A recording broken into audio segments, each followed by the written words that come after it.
आजच डाउनलोड करा आणि तुमच्या आवडत्या मालिकांचा आनंद लुटा। आई, माझी अंबिका रडते ना, मग तिच्या डोळ्यातलं पाणी खाली का नाही पडत आहे?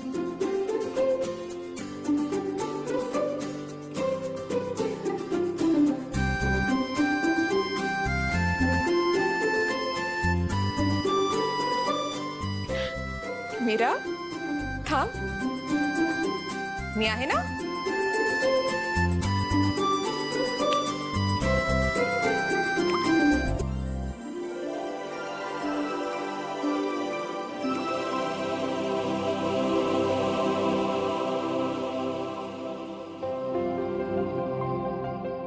अरे बापरे, माझी अंबिका खरंच रडते की काय? अगं वेदा, वेदा थांब, कुठे चाललीस? वेदा, वेदा,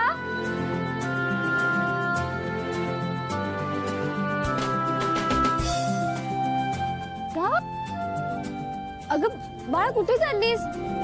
वेदा, अथर्व, तू अख्खी रात्र जरी जागा राहिलास ना तरी काही उपयोग नाही। नको वाट बघूस, नाही येणार वेदा। मला तर वाटते की मीराने वेदाला झोपवलं असेल आणि स्वतःही झोपली असेल। मला कळत नाही, तू त्या मुलीवर विश्वास कसा ठेवू शकतोस?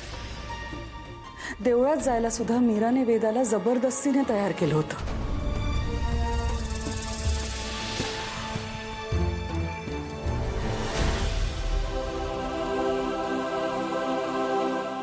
अथर्व, तू खरंच नको अपेक्षा ठेवूस। तुलाही माहिती आहे वेदा नाही येणार तुझ्या रूम मध्ये झोपायला।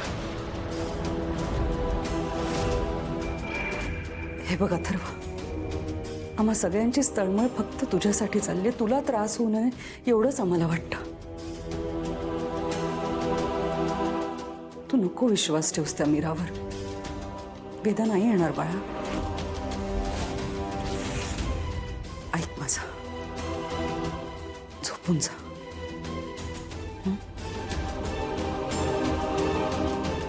चला सगळ्यांनी।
ऐकलं तुझं, आता तुलाही माझं ऐकावं लागेल।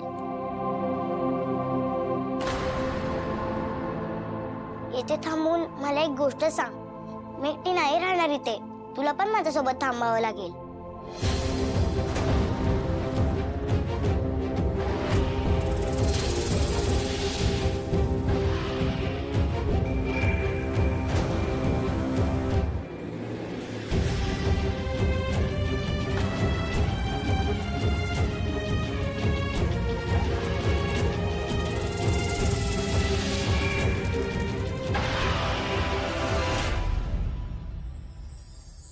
बरं मी थांबते तुझ्यासोबत.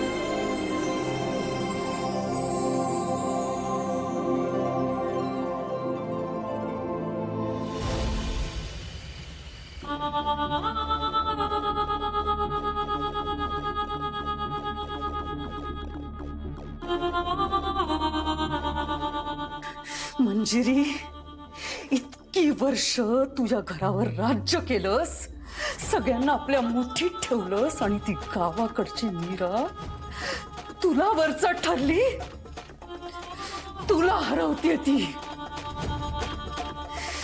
हे जर का असं सुरू राहिलं ना तर ती या घराची मालकीण होईल आणि तुला या घरात मोलकरीण म्हणून राहावं लागेल.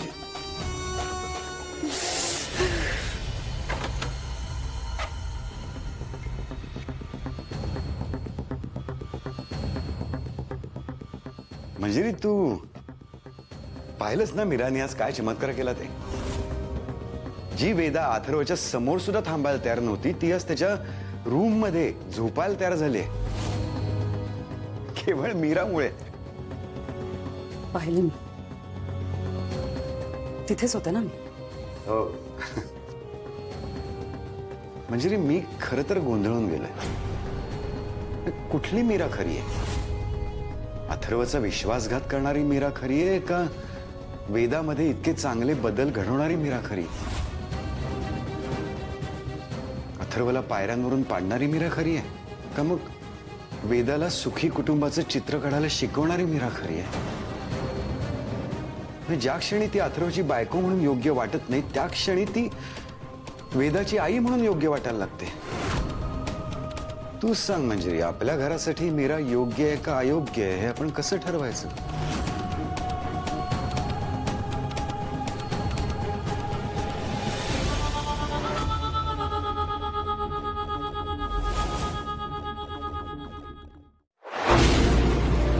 तुला जपणार